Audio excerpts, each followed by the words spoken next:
And we're back. Attorneys Mark Bryant and Emily Roark from the Bryant Law Center are here with me, and they're talking about some of their mass tort cases. So, y'all tell me, what are some of the cases that you guys are working on right now? Sure. Well, let's start with Depo-Provera. You brought that up. That's a birth control case, and it's kind of near and dear to me because it seems like a lot of our mass tort cases do deal with bad drugs that are on the market and injure women. We've had a disproportionate number of those, and that's a birth control case. Probably a lot of women have used that, and it's given 4 times a year as a shot. So if you've taken a birth control shot, it's probably Depo-Provera, and if you have meningioma, then you are eligible for that. So give us a call. We would love to talk to you about that. Gotcha. And then you are eligible for that. And there is that's an MDL, mass district litigation.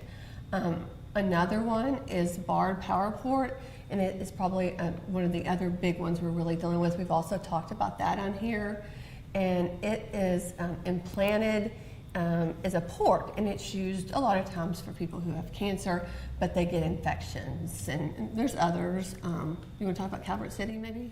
Yeah, we've got the case that we filed up in Calvert City recently against Westlake after the federal government came in and fined them $1 million and made some statements that apparently the mayor of Calvert City didn't know about how dangerous it is. And so we're not trying to close a plant down. That's not what our job is. Our job is to try and make them do what the law requires them to do.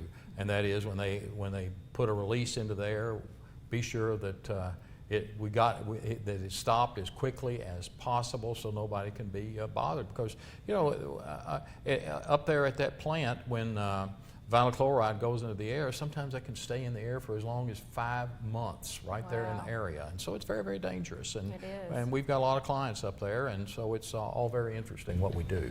Okay, now Mark, you teased the last time you were on with me about Facebook, about maybe a claim against them. Yeah, well, that's the one I was talking about out in California.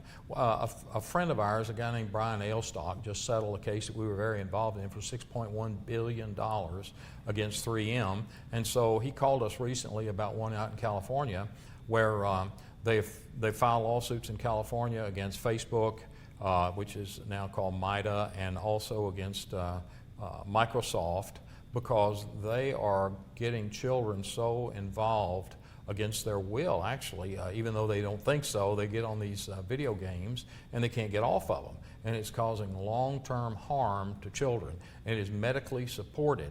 There are lots of studies on it, and so the claim is that the 2 defendants, Microsoft and Facebook, knew that this was causing kids to do that.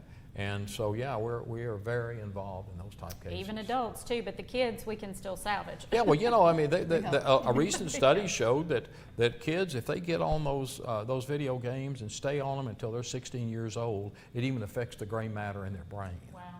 And the younger, the worse it is, of course. So we'll stay tuned to this one. Absolutely. Yes. Oh, we'll keep you posted. We'll keep talking about it. Absolutely. All right, you guys. Well, thanks so much for Thanks, being here Robin. today. You guys are This a is- wealth of knowledge. Well, it's fun being here. This is our first time in the new studio, and it really is pretty cool because I've been going to that other one since I was a kid, just to go out there and look at it, see what it was. Crazy. And we're all yeah, evolving, so stay Sure tuned enough. to see what's next. This It's is really awesome. neat.